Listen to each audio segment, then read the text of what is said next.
ఇప్పుడు సూపర్ 6 అంటే భయం వేస్తుందని చంద్రబాబు నాయుడు గారు అంటున్నారు. నా ఉద్దేశం ఏంటని నేను ముందే చెప్పా. ఇప్పుడు ఆయనకి భయం వేస్తుంది చంద్రబాబు నాయుడు గారికి. నేను ముందే చెప్పాను, వీళ్ళు దొంగ మాటలు నమ్మకండి, జాబ్ కావాలా, బాబు రావాలి. బాబు ఇంత ముందు రాలేదా? 14 సంవత్సరాలు జాబులు ఎక్కడిచ్చావు నువ్వు? నీకు జాబులు ఇవ్వడం వచ్చేటి. హైదరాబాద్ నేను కట్టాను అంటాడు, నిజంగా ఈయన కట్టినట్టు. నేను తెచ్చిన బిలియనీర్లు మీ కళ్ళతో అందరూ చూశారు. బిల్ గేట్స్, బిల్ క్లింటన్ మొదలుకొని పెద్దలందరినీ. బంకర్ హంట్ని ఎవరు తెచ్చారు? జేబీ హంట్ ఎవరు తీసుకొచ్చారు? ఇన్ని కంపెనీలు ఎవరు తీసుకొచ్చారు? ఆయనకి వాళ్ళ పేర్లైనా తెలుసా కనీసం? వీళ్ళందరూ నా మీటింగ్లు అటెండ్ అవుతున్నారు కదా 89 నుంచి.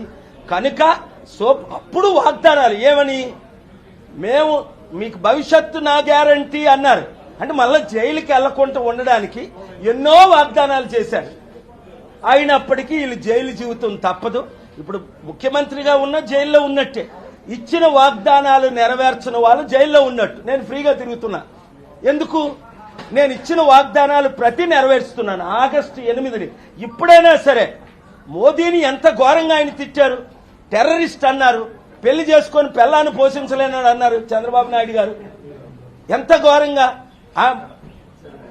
అంత తిట్టిన చంద్రబాబు నాయుడు ఇప్పుడు మోదీ గారిని ఎందుకు కలుస్తున్నారు? మరలా వచ్చి అమ్మా భిక్షం పెట్టు. అరే అడుక్కోవడం ఎందుకు? తెలుగు సత్తా ఎన్టీ రామారావు గారు నేర్చుకో, పివి నరసింహరావు గారి దగ్గర నేర్చుకో, కేఏ పాల్ దగ్గర నేర్చుకో. ఎవరినైనా అడిగానా? 43 సంవత్సరాలు 2200 శాంతి సభలు, సమిట్లు, 155 దేశాల్లో పెట్టాను. ఎవరి దగ్గర ₹1 తీసుకున్నానా? 5 లక్షల కోట్లు కుడి చేతితో ఇచ్చి ఇదే ఢిల్లీలో నా సమిట్లు పెడుతుంటే 150 మంది ఎంపీలు పిలిస్తే 300 ఎంపీలు వచ్చేవారు. లీడర్స్ అందరూ వచ్చారు. ప్రతి పార్టీ లీడర్ కూడా నా బ్లెస్సింగ్స్ తీసుకున్నారు. కానీ ఇప్పుడు ఎందుకు సమిట్లు పెట్టనివ్వట్లేదని ఎక్స్పోజ్ చేయడానికి వచ్చా. కోర్టు డైరెక్షన్ తీసుకుంటా. ఎందుకంటే రేవంత్ రెడ్డి కూడా ఫెయిల్ అయిపోయారు. 8 నెలలు అయింది ఆయన ముఖ్యమంత్రి అయ్యి, ఒక్క వాగ్దానం నెరవేర్చలేకపోతున్నారు. ఫెయిల్ అవ్వకూడదనే నేను మద్దతు ఇస్తాను. ఎందుకంటే మన రాష్ట్రాలు చూసారా ఆ గాలి ఎలా పీల్చారో అలాగే మన రాష్ట్రాల్లో ఉన్న గాలిని పీకేస్తున్నారు. ప్రజలు సర్వనాశనం అయిపోతున్నారు. Thank you for the question.